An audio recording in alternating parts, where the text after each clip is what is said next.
a bachelor's in engineering from Tsinghua University, and he obtained his PhD from University of Cambridge. And he is an expert in photonic sensors and MEMS and many other fields, including clean room fabrication and design of sensors. Let's hear from Dr. Yan. Yes. Over to you, Dr. Yan. Okay, thank you very much, Bella. Hello, everyone. First, I would like to thank the organizer for the kind invitation, give me the opportunity to present our work at this great IEEE MEMS cluster seminar event. I'm very happy to see that many of you are interested in our research work. My name is Jize Yan. I got my bachelor degree in photonics from Tsinghua University and did my PhD in MEMS with Professor Ashwin Shisha at FRNCH at the University of Cambridge. I was his first PhD student. I worked at the University of Cambridge for a long period before moving to the University of Southampton, where I'm now a full professor. My research focuses on sensor technology and microsystems, and I use this slide to divide my work into three parts. The first is the sensor microsystem itself, including the MEMS resonance sensor, the MEMS and optical mode localization sensor, levitated optomechanical sensors, and distributed fiber optic sensors.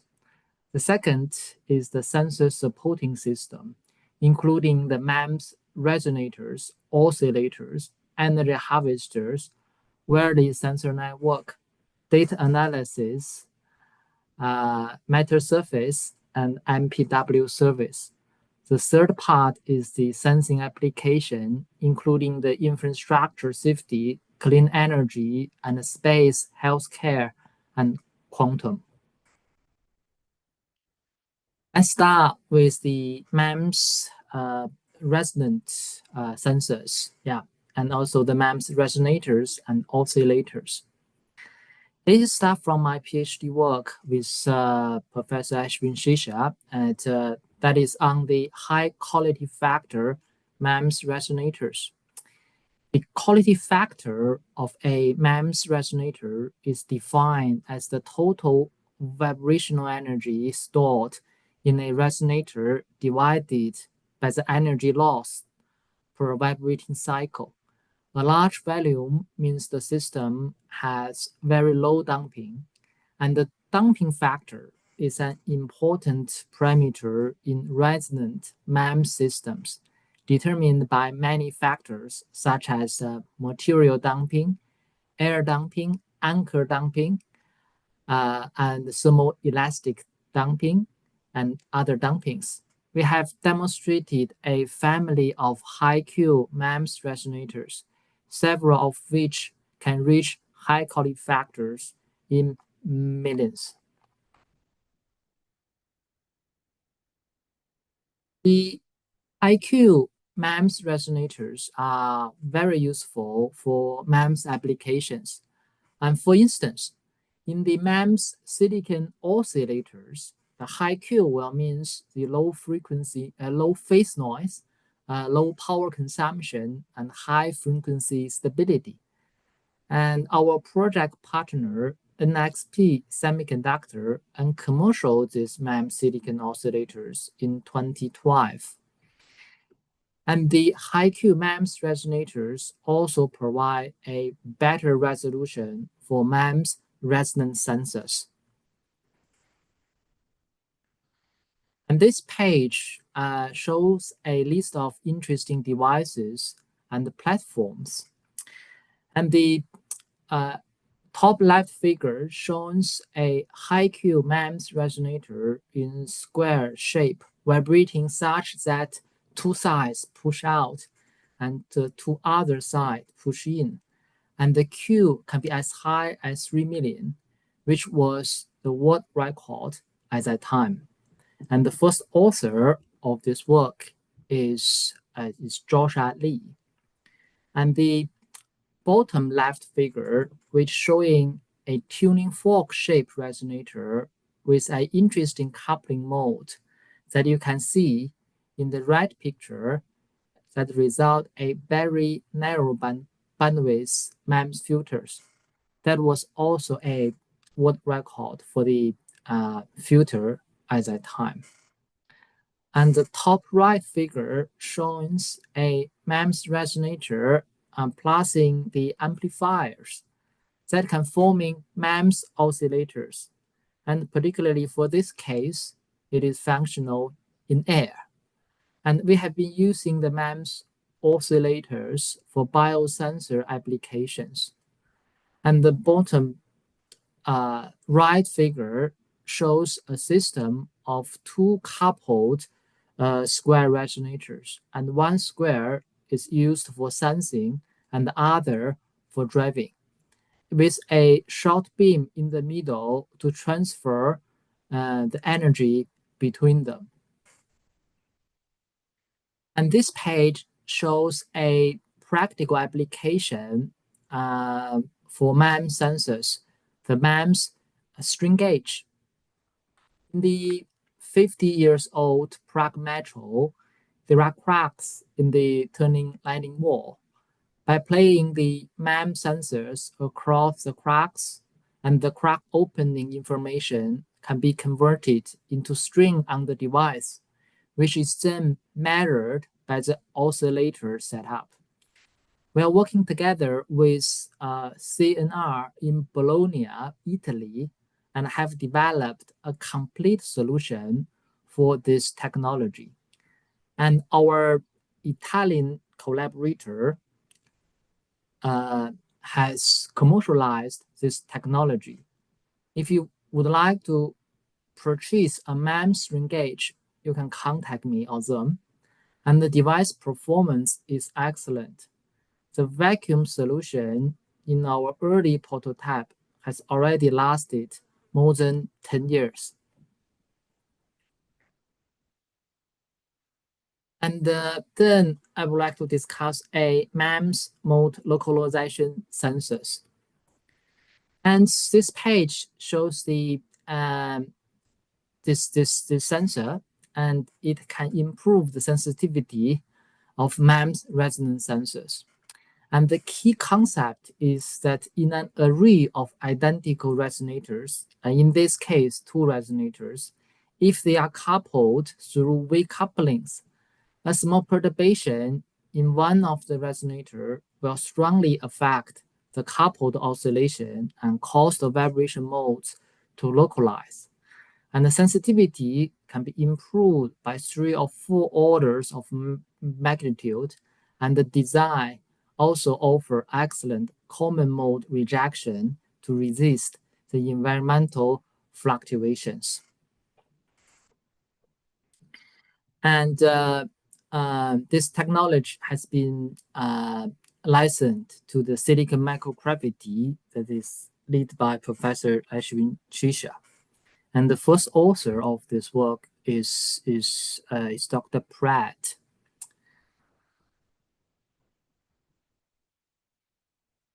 And this page showing a complete solution for this concept, covering the device design, fabrication, and demonstration of the several different types of model localization sensors, such as the stiffness sensor, the mass sensor, electrometer, and others.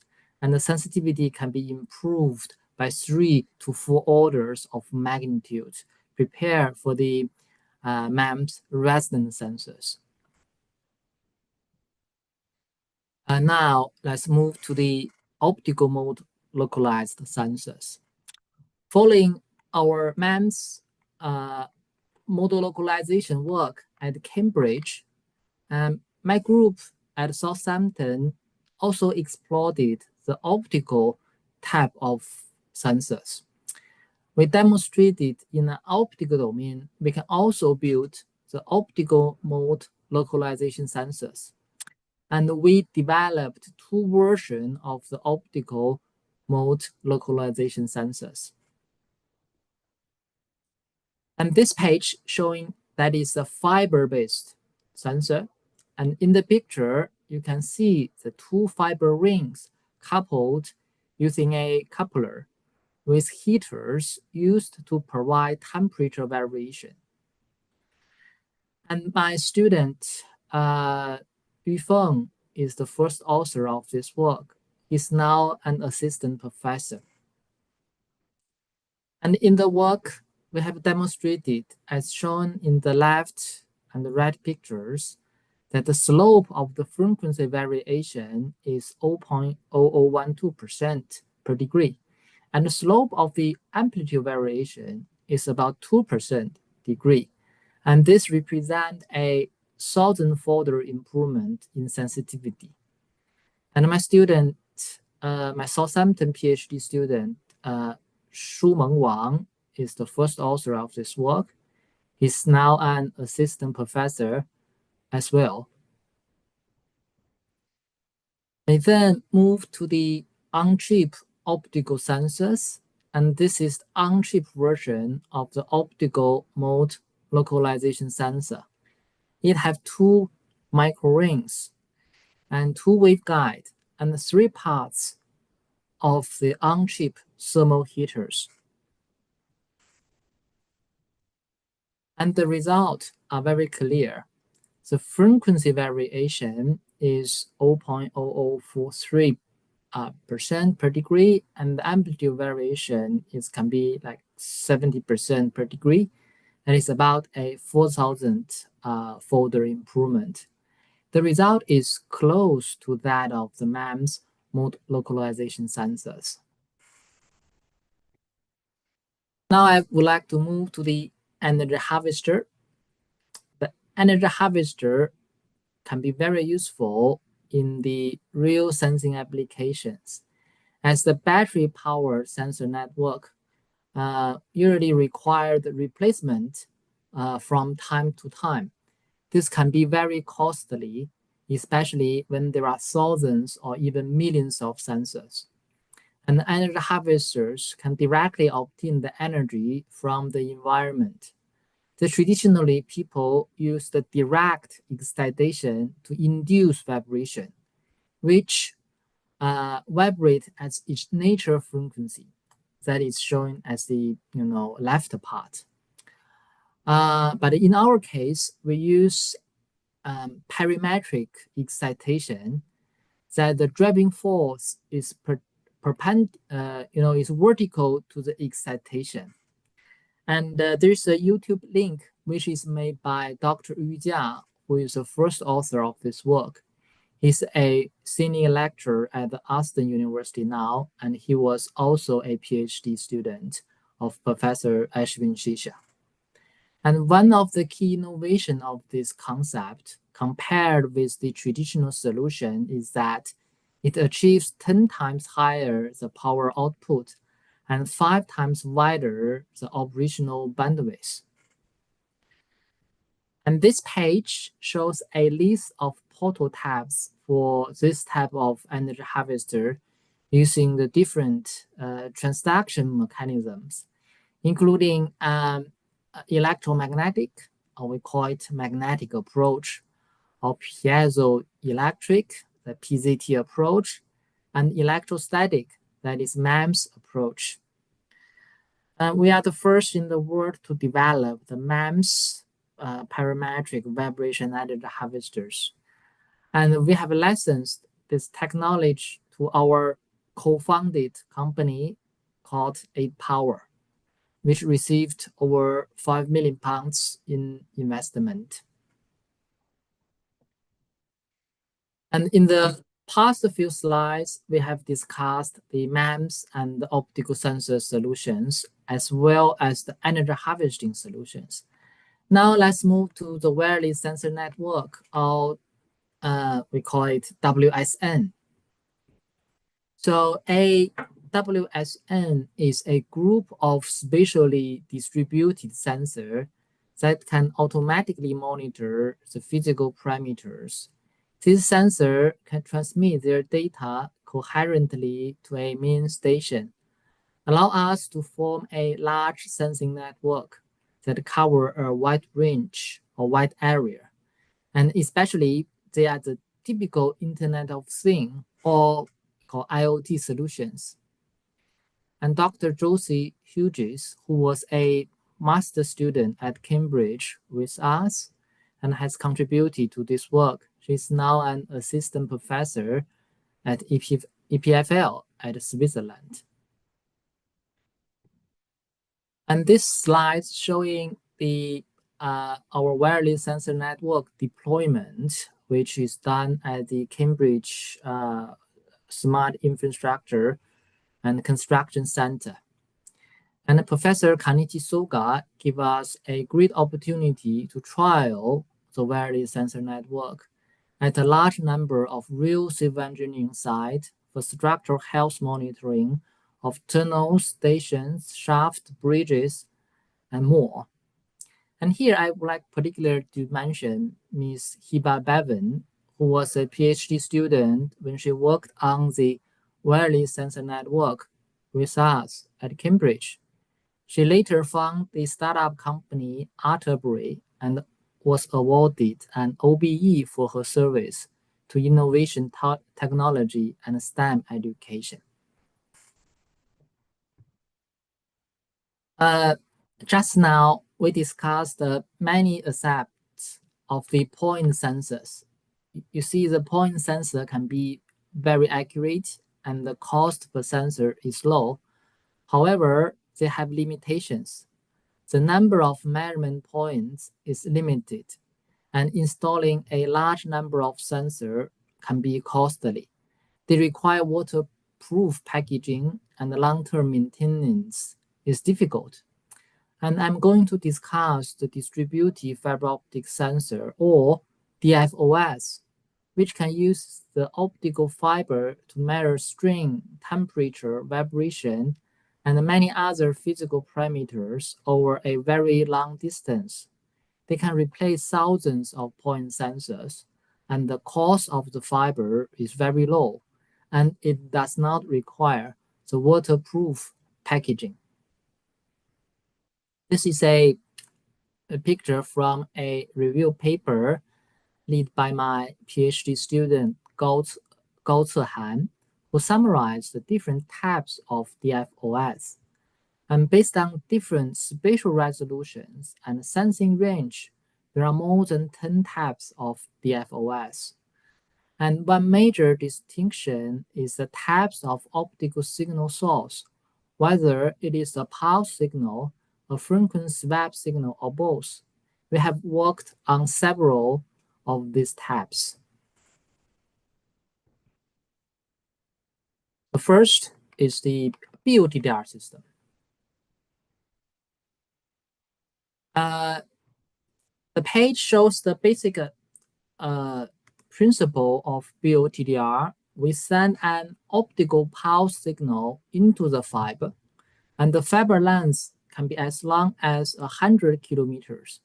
We then receive the distributed backscattered signal from each point along the fiber, and the response is physically linked to the local strain or temperature. And we can demodulate the signal to retrieve the information along the entire fiber. And this is the principle of the distributed fiber optic sensors.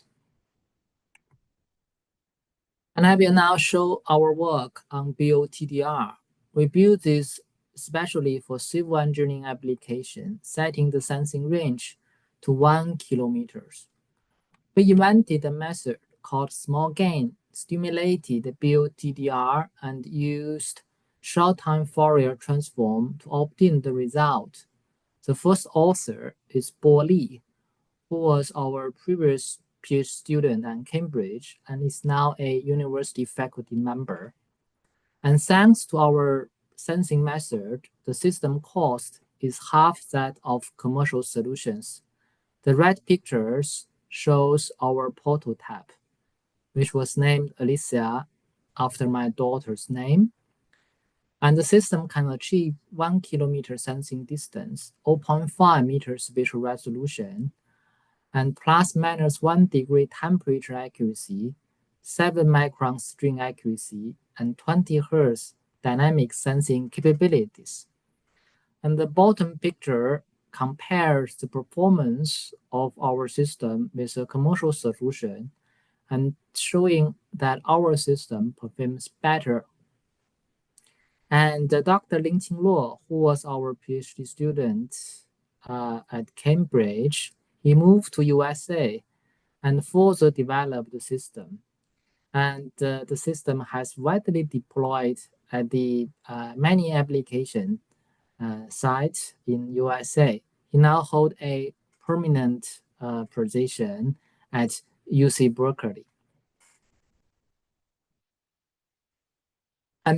And then I'm going to discuss the OFDR, the optical frequency domain reflectometry. This page shows our PhD, our OFDR prototype. And we achieved a spectral resolution of 0.012 millimeters, which is a world record at that time. And this work is a collaboration with Warwick. Dr. Zheng Guo is the first author of the paper and is now an assistant professor at the University of Warwick. And Professor Yifei Yu, who leads this research project and has been working with us for her PhD at Cambridge, and now is a full professor at a top 100 university in the world. I'm so happy to see the success of our researchers at such a young age. And this page shows applications of OFDR system for battery monitoring. It reduces the complexity of the experimental setup and can estimate the state of charge and state of health for a battery based on its temperature profile. It also has the capability to provide early warning of battery failure that is extremely useful for the electrical vehicle applications. And this page shows a phase OFDR, in which we measure a phase instead of frequency. The phase is the integral of frequency over time, and we achieve a spatial resolution of 0.8 millimeter, which is also a world record. And it is 100 times faster than conventional OFDR systems. And the first author of this work is Dr. Zheng Guo, as I mentioned before. And you see, as a microsystem researcher, I always prefer a miniaturized systems. So the DFOI system are usually very large, as they are built from the off-the-shelf component and that connected together. We therefore use a silicon photonics platform to integrate all the passive optical component into a single chip. And my PhD student, Dr. Gaoce Han, developed the world's first on-chip integrated OFDR system with high spatial resolution. The resolution achieved is 0.28 micron, which is also a world record. And this page shows our fabrication platform for the integrated OFDR, and the platform is called Cornerstone. The Cornerstone is a license-free, open-access silicon photonics foundry based at the University of Southampton in collaboration with the University of Glasgow. Last year, we won a 16 million grant from UKRI to build a semiconductor innovation and knowledge center. The center is led by Professor Graham Reed and Emma Kowai. And I'm very happy to promote our MPW silicon photonic service to everyone. We offer the silicon nitride, germanium on silicon, and suspended silicon platforms. And the suspended silicon platform can be particularly useful for building the MEMS or NAMS devices and integrating them with photonic systems. And for instance, my group has built the optomechanical oscillation-based optical pulse string generators using the cornerstone process to fabricate the optical rings and waveguides. And after that, my group developed the suspended silicon process to release this MEMS NAMS resonator device, and then that can be used as an input signal for the BOTDR systems. And the first picture showing the working principle, we have an optical ring coupled with an optical waveguide. And on the optical ring, we etch a silicon beam around a small section of the ring to form the mechanical beam resonator. It's a double-ended beam. And the beam dimensions is 220 nanometers times 450 nanometers times 20 micron. When we inject the laser power into the beam, it undergoes the optomechanically driven self-oscillation, and the oscillation frequency is the natural resonant frequency of the mechanical beam. And the resonance of the mechanical beams then change the coupling state of the optical ring resonator. As a result, we can generate a very stable optical pulse from this device without the need of the complicated laser modulation system or electronics. And this concept was studied by my PhD student, Dr. Xiangming Xu, who is now an assistant professor.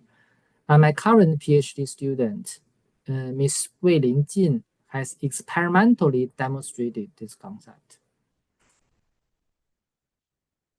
You see, once we have this optical pulse string generator device, we can potentially replace the function generator and the electro-optical modulator in various of distributed fiber optic sensors, such as FIO DDR, PO DDR, or BO DDR systems.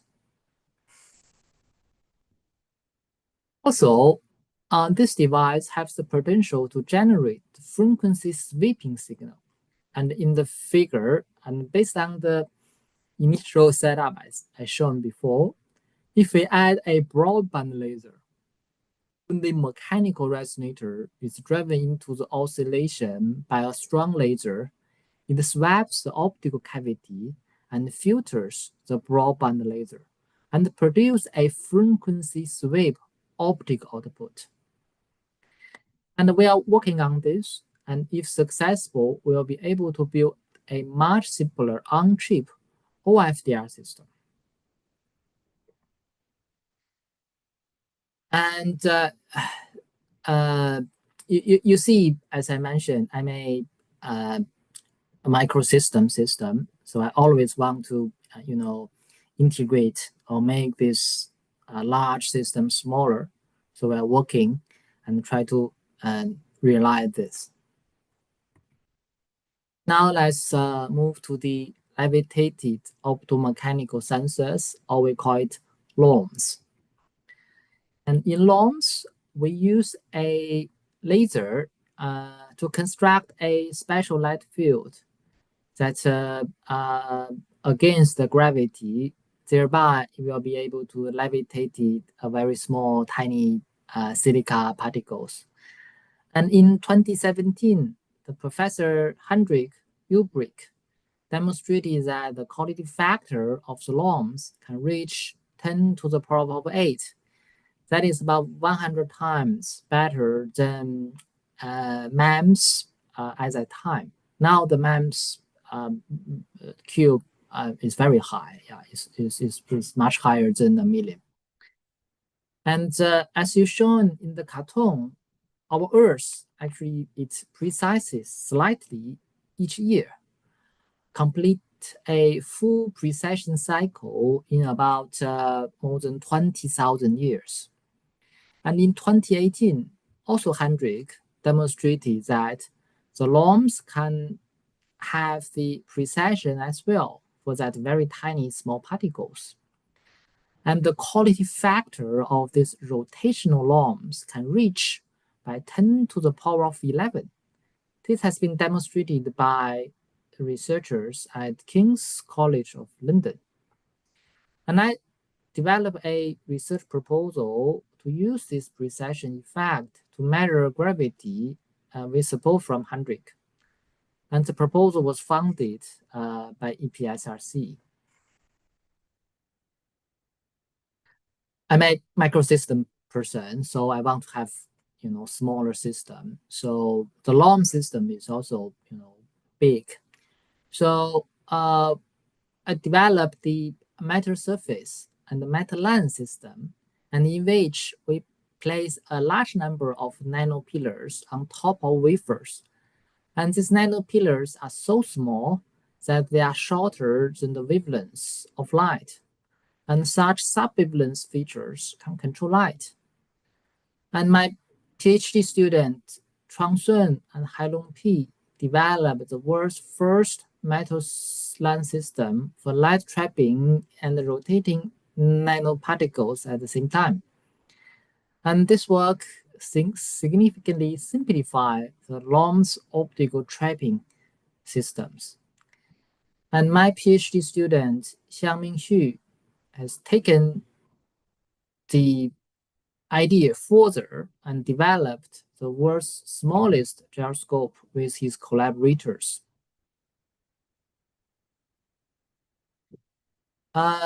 This platform has many interesting applications.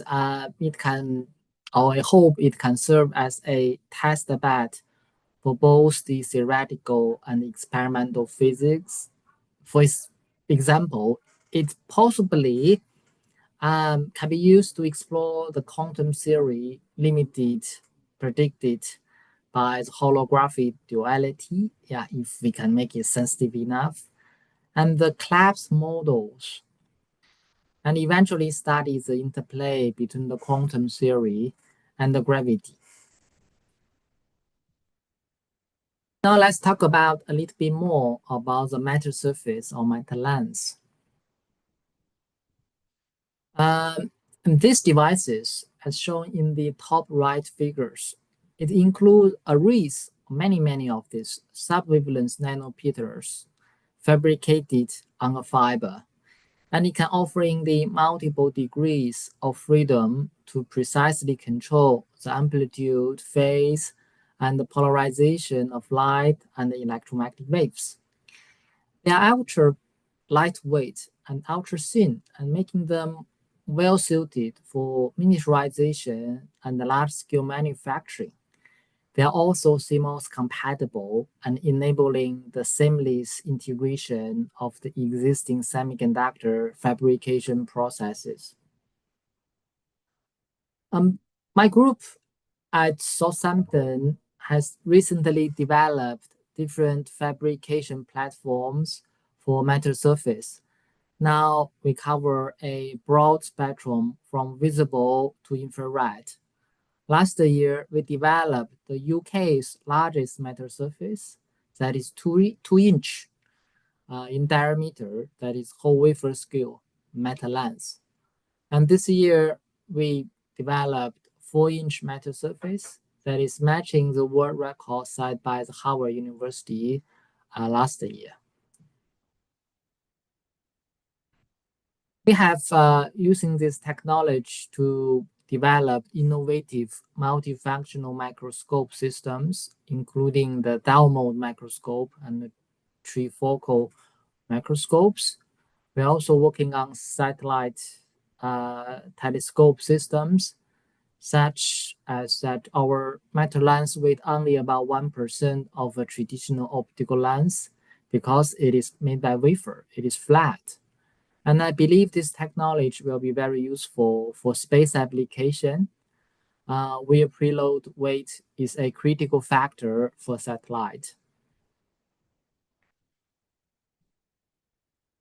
And finally, I would like to promote our metal surface and PW service.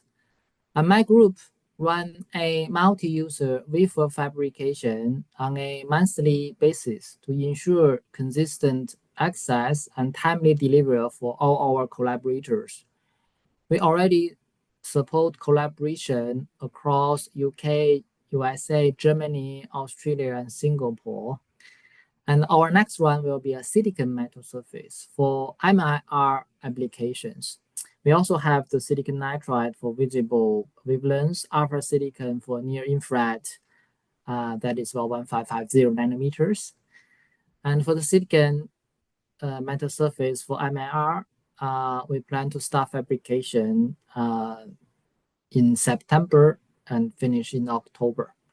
If you are interested to participate for this metal surface MPW service, please email me.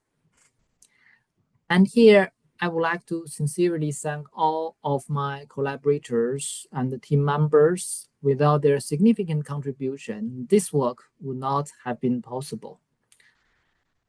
And finally, I would like to express my gratitude to the funding bodies for their support. And thank you very much for listening.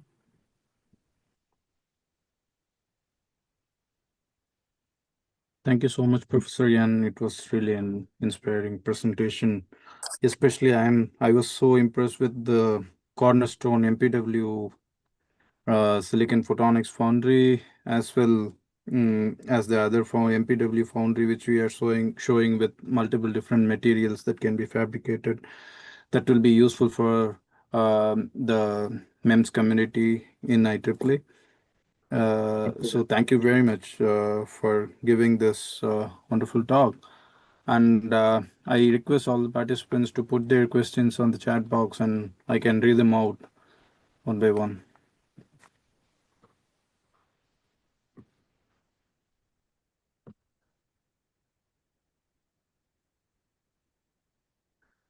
To start with, like, say I have a question.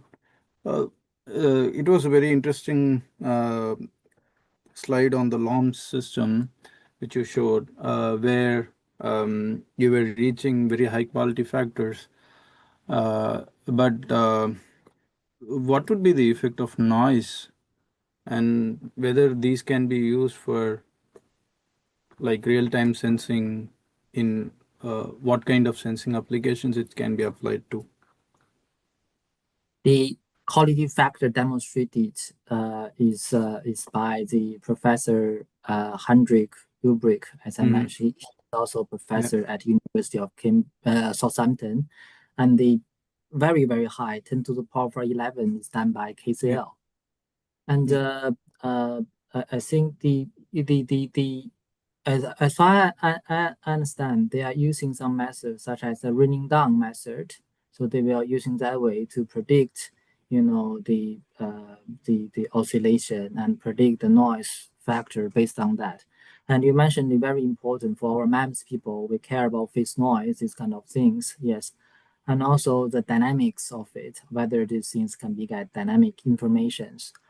From the principle of LOMS, if you monitor the kind of the frequency change, and I think possibly our idea or the things that my proposal, which was funded by the EPSRC, is a concrete idea that the LOMS can really become a practical sensors. And my previous peer student then demonstrated with his collaborator that it can do a gyroscope using these kind of systems. I think from the result is can doing the dynamic, sensing, but of course the data need to be processed very quickly because there are a large amount of data. But if you record all the data, and we will be able to observe this dynamic information, at a very sensitive way. Yeah, thank you. Are there any other questions?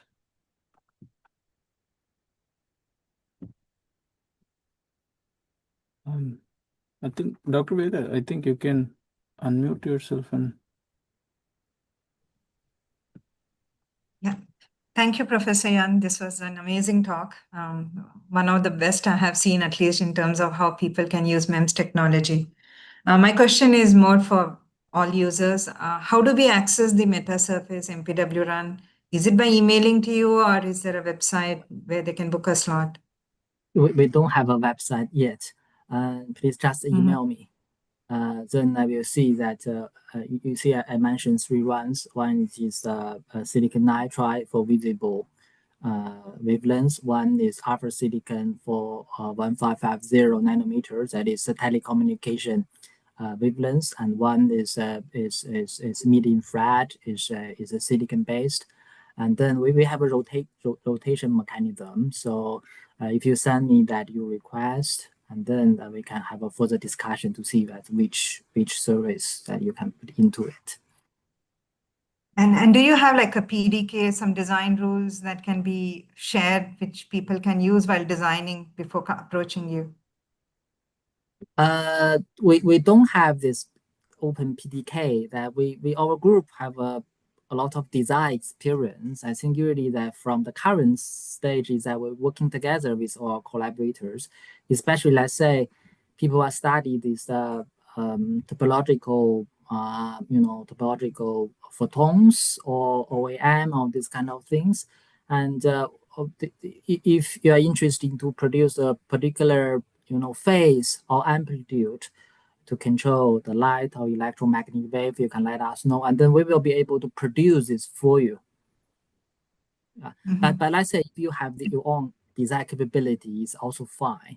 Yeah, the reason for that is a lot of nanopillars, so it need a kind of arrangement for that. But for the cornerstone platform that I mentioned, led by Professor Graham Reed, that have open access. It have open PDK that you can directly use. In Cornerstone, Photonics MEMS is also available on Europractice, if I'm not wrong. At least the Photonics part they do have on Europractice. That's right. Yeah, this I'm aware. But for me, what interests about MPW, I don't know if you are aware, we through Sensors Council, we are still currently running a new initiative called the MEMS Training for MPW Run. So last year we had started this activity, and we got more than 500 people across the globe showing interest. And this year we are doing the design submission. It was supposed to go to Science Foundry. Unfortunately, Science Foundry has stopped all its MPW run activities. So now we have taken the same designs and we are fabricating at Sense IAC in India, that foundry. The reason I asked you these questions are if you would be happy to do a complete, just one webinar on your MPW run, and where we will actually do a little more advertising so that people come and attend it, and you get a wider visibility, and also people get to know there are these platforms. Unfortunately, in MEMS, the main restricting point is that they don't have a place for fabrication with low cost. And I think platforms like yours, which are unknown to people, can help these researchers also know that, okay, there is this platform, I can get my fabrication done. So if you could consider doing just 1 hour webinar only on this meta-surface MPW run, it'll be very helpful for the global community. And we'll also try to make sure that we market that webinar much more popular and make people understand before even they come, why they need to come and attend this. So it's a request from our side. Thank you very much. I'll be very happy if you can consider that. Yeah, I'm quite happy to consider this. Thank you very much to offer this opportunity. Thank you. Thank you. Thank you.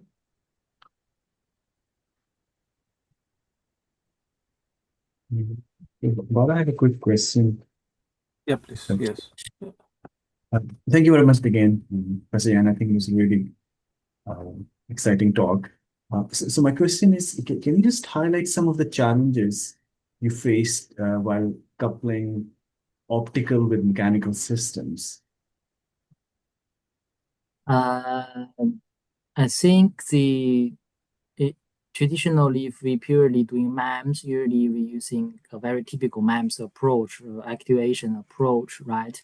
And then the physics is quite straightforward, right? No matter electrostatic force or PZT, we have equations to calculation. We also can have doing the, finite element analysis, give you a very, very accurate result.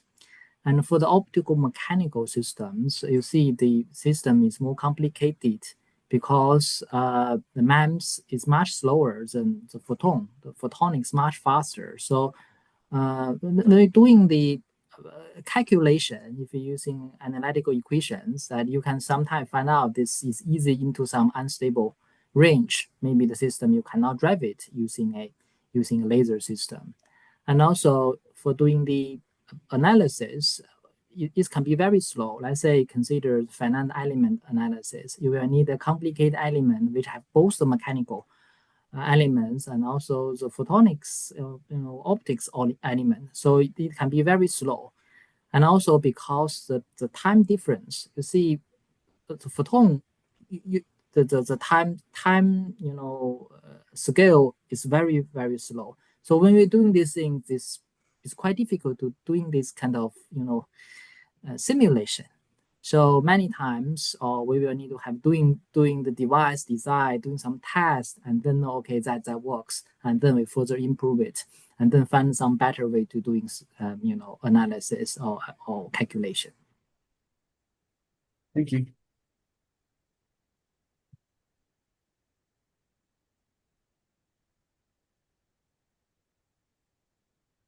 Yeah, I think I also find it really interesting with that pulse train generator, which you presented, which is very, very, very promising in the sense, like, if you can make it in an on chip with the actuation and all that, it would be really interesting. I think platform, even like using it as a function generator or any other application, or even for photonic communication, it would be really, really useful, I guess. Yes, thank you very much for your comment. Yeah. Yes. I think if there are no further questions, we'll thank Dr. Yan for his really impressive talk. And we'll soon send you another invite on your MPW webinar. I will discuss with Dr. Veda and a few others from other IEEE clusters, and maybe like other different chapters. We will try to incorporate all of them where they can use utilize this platform for their for their research. Sorry to interrupt. I want to know if this MPW run of metasurface would also be interesting photonics people. Would it be a cross between MEMS and photonics? I think so. Is controlled. It can control lasers, control light. So definitely the photonics people will be very interested in this as well. Okay, because in Sensors Council, we also have a cluster on optics and optical sensors cluster. So we will try to join hands with them. And we also have another cluster on chemical and biochemical. So MEMS and optical can actually do chemical sensing. It can do any kind of sensing. So I think what we'll do is, what you have is actually a gold mine for people who don't have enough money to fabricate. And many people do keep asking us if there are platforms where they can go with different materials.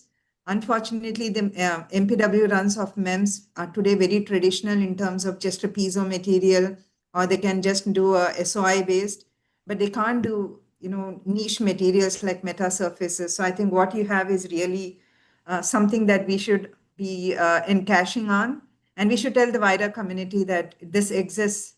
I will be in touch with Bala, and we will coordinate and make sure that we have one more talk from you only on this, but we'll have a larger segment of people who are truly interested to join that talk. Okay, thank you very much. Thank you. And I work closely with Ashwin, so on other platforms. So I know the great work he does, and I think he's carrying forward his legacy very well. So thank you for that. Yeah, thank you. Thank you. Yes. thank you all for attending the talk, and thank you, Professor Ann, once again. Uh, let's meet again soon. Okay, thank you very much. Yeah. And see you. Okay, bye bye. Yeah, see you. Goodbye.